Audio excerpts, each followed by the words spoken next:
పశ్చిమ గోదావరి జిల్లా ఉండి నియోజకవర్గంలో ఖాకీలు కర్కశంగా వ్యవహరించారు.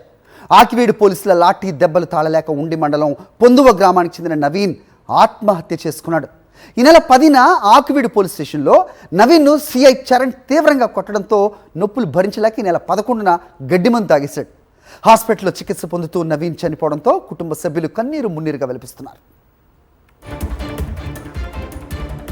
భీమవరంలో పోలీస్ స్టేషన్లో ఫిర్యాదు చేయకుండా అధికారులు అడ్డుకుంటున్నారని నవీన్ కుటుంబ సభ్యులు ఆరోపిస్తున్నారు. నవీన్ భార్య అత్త పెట్టిన కేసులో పోలీసులు దారుణంగా కొట్టారని మృతుడి బంధువులు ఆవేదన వ్యక్తం చేశారు. నవీన్ ఆత్మహత్యకు కారణమైన సిఐ చరణ్ పై చర్యలు తీసుకోవాలని డిమాండ్ చేస్తున్నారు.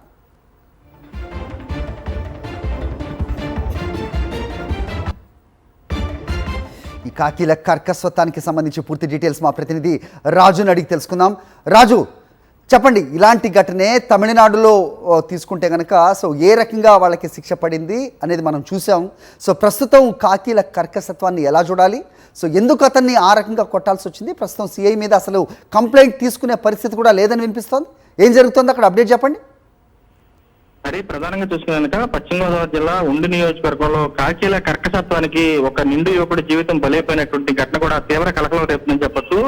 ఎవరైతే ఈ నెల 10వ తారీఖుకి సంబంధించి చూస్తే కనుక ఉండి మండలం పొందువ గ్రామానికి చెందినటువంటి యువకుడు నవీన్ ఎవరైతే ఉన్నారో నవీన్ కూడా ఉన్నటువంటి ఏదైతే అత్తమామలకు సంబంధించిన భారీగా ఇచ్చినటువంటి కంప్లైంట్ ఆధారంగా పోలీసులు ఉండి పోలీస్ స్టేషన్ తీసుకెళ్లారు. అక్కడ నుంచి కూడా అతన్ని ఆకివీడికి సంబంధించినటువంటి పోలీస్ స్టేషన్ తీసుకెళ్లి అక్కడ ఉన్నటువంటి స్థానికంగా ఉన్నటువంటి కూటమి నేతల ప్రోద్బలంతోనూ మరేపు ఇచ్చినటువంటి ఫిర్యాదు ఆధారంగా ఎటువంటి విచారణ లేకుండా ఏకంగా రౌడీ షీట్ కట్టేయడంతో పాటు అతన్ని ఆకివీడి పోలీస్ స్టేషన్ లో తీసుకెళ్లినటువంటి సిఐ ఎవరైతే ఉన్నారో కాళీచరణ్ కూడా తమ కుమారుని తీవ్రంగా ఇబ్బంది పెట్టి బట్టలు తీవ్రంగా కొట్టడమే కాకుండా భరించలేని విధంగా ఏ ఇబ్బందులు గురి చేశారు.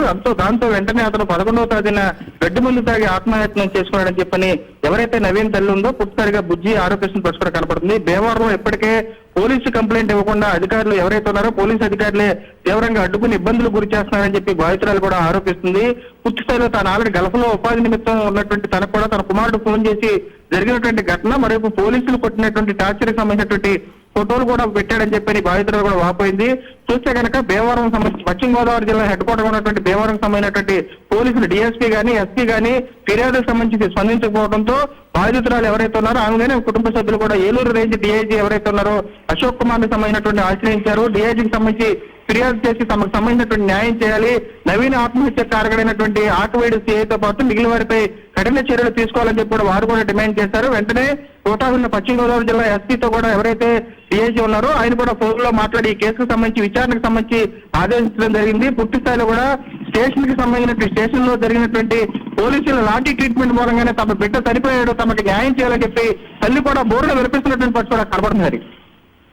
Okay Raju, thanks for the inputs.